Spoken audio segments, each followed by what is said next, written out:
We have Garry Evans, Global Head of Equity Strategy at HSBC, and he joins us this morning from Singapore. Garry, Happy New Year to you. I haven't seen you since the new year begun. How are you this morning? Hopefully doing well in Singapore. Let's talk about this contrarian view. Very interesting, going overweight on the U.S. I haven't heard that for a while, and underweight Asia ex-Japan. What's the thinking here? Valuation's a little too rich in this part of the world?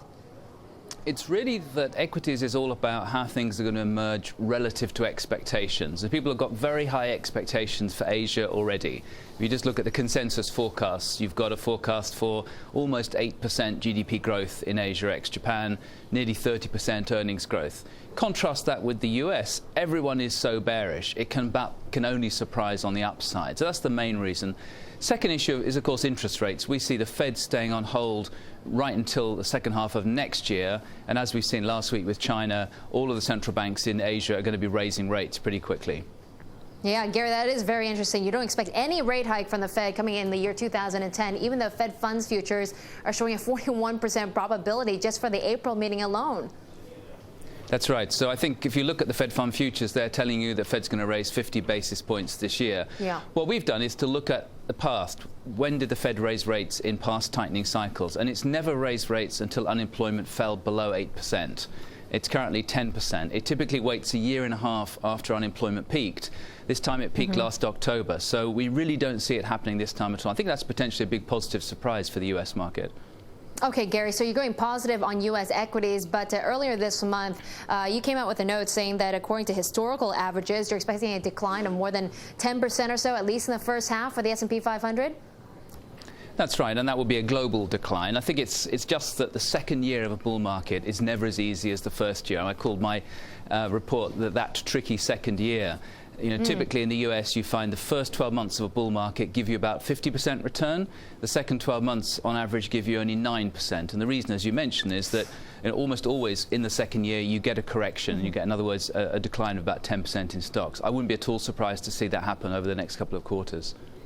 Okay, but so you're expecting a 9% on average, I guess historical averages in terms of returns in the second year of a bull market, right, Garry? But looking overall in your note, you're saying global markets will probably rise on average 15% this year, is that right? Yeah, so we think it'll do a little better than that. The US market looks relatively cheap. Particularly, we've got this liquidity going to stay very ample in the US. So our target for global equities would be for about 15% upside for this year. And you mentioned earlier we're underweight on Asia. It doesn't mean we think markets are going to go down in Asia. Even the markets we like least, like India, we have eking out 2 or 3% return. And on average in Asia ex-Japan, we've got about 10%. We're just saying they're going to underperform, not that they're going to go down. And the reason they underperform is just that we already expect them to do very well. Can they really do better than people are already forecasting? Yeah, can they beat the benchmarks and the expectations? Okay, well, let's break it down by sectors then, Garry, because you're bullish on the consumer, discretionary, financials, and IT here in the Asia Pac. What kind of returns are you expecting for these particular sectors? Well, I think for those you could probably in Asia get sort of 15 to 20% returns. The reason for liking those is last year our preference was for infrastructure-related cyclicals. If you think about what China was doing last year, it was spending all this money on infrastructure build-out. That was fantastic for steel, for cement, for construction companies. This year, just follow what the Chinese policymakers are saying. They're telling you they're going to slash that infrastructure spending because they want to tighten fiscal policy, and they're going to shift the emphasis towards encouraging the consumer. So that means you have to try and play into those consumer stocks. Tech is very much about thinking that exports can surprise on the upside. So we know domestic demand in Asia is very good, but if we're right and the US economy perhaps emerges a little bit more strongly than people expect, what about Asian exporters? And obviously tech is the area that Asia is strongest in the developed markets.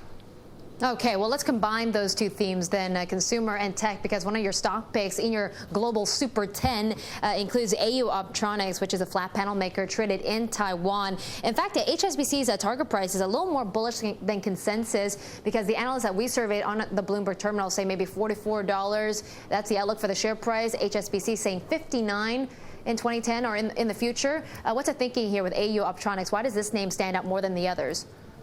It's very much a play on the display space. So there are a number of stocks in that area that we like. What we're thinking there really is two things. Number one is that the pricing point for things like widescreen TVs has come down so far now that it is a huge buy for everyone. I'm told over the holiday season in the US you could buy a 48-inch widescreen TV for only about $800. So the price has come down such a lot, it's become a mass market product.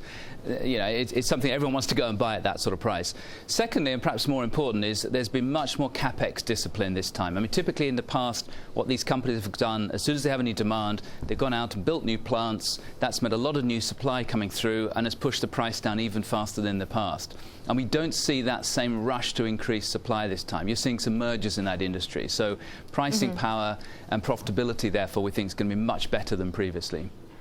Okay, Gary, we're going to talk one more stock before we go. This is also part of your Super 10 or HSBC's Super 10 picks, and that's a Bank of China, which is interesting. Trading at 393 HK at this point, and analysts are pretty bullish on this stock. Pretty much very little sell calls. But why is BOC the best pick amongst the big Chinese banks? Because a lot of people look at it and say, well, it suffered the most subprime damage. And it seems that going forward, its growth a little more questionable than the others. But what do you think? Well, I probably shouldn't talk about the individual stocks. You'll have to put a big disclaimer up on the screen if I do. But let me talk in particular about how we think about the banks in China. I mean, they have underperformed a bit in Q4.